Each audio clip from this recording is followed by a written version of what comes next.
Hello engineers, and welcome to Marek Dev Diary for October the 30th, 2025. Now if you don't know about these dev diaries, they're an exciting look behind the scenes of what's happening at Keen Software House.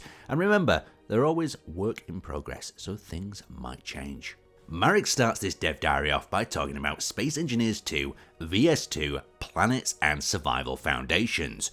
One of the small but important things we're working on is improving how the game communicates with you. For example, we're adding on-screen indication of what you have mined or grinded, and the exact amounts. Marek adds that it's a simple change, but it makes a big difference. The idea is the same as the unlock screens I showed you in the last dev diary, moments that announce your progression and milestones.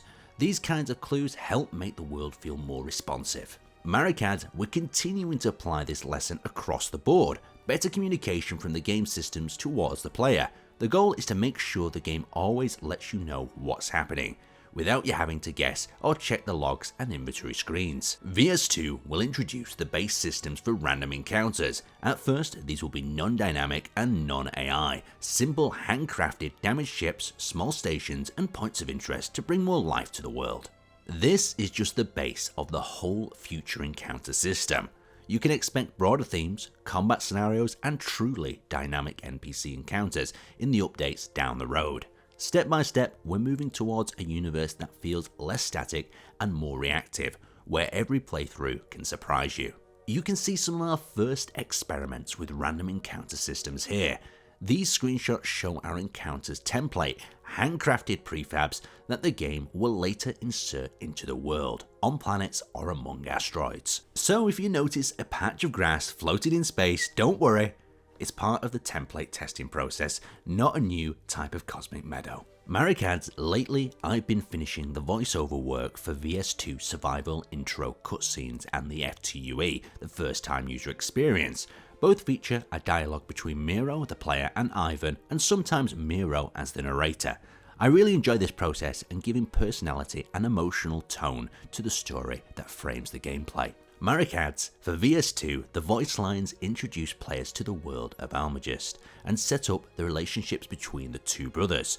In future vertical slices, we'll expand this further as new mechanics are added, wheels, water, NPCs and more, adapting the narrative as the universe grows. Now here's a sneaky peek behind the scenes of examples from the intro cutscenes before the survival starts. Spoiler alert! Now make sure to pause these so you can have a good read through. So we've got scene 3 here, the middle refueling.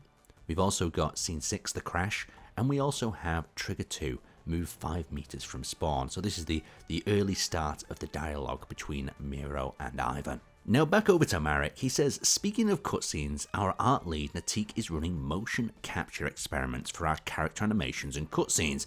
These are early tests, but they have already made a huge difference in our workflow and how fast we are able to create all the needed animations. Here you can see an example of entering and exiting the cryopod, captured with full body motion, to make every movement smoother and more natural. So what's next? Now Marek says that me and the teams are already planning our releases after VS2. We will share an updated roadmap together with the VS2 release. Now next up, Marek wants to talk about VS3 water.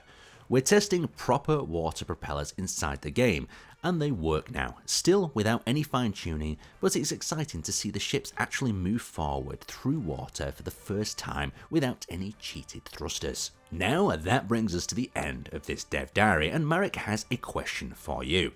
Where is your sweet spot before in-game notifications stop helping and start feeling like noise? Let us know down in the comment sections of this video. On Marek's blog, he's always checking out and reading them, and if you haven't already, make sure you're subscribed to the newsletter to get the information as quick as possible. So thank you for watching, and we will see you next time.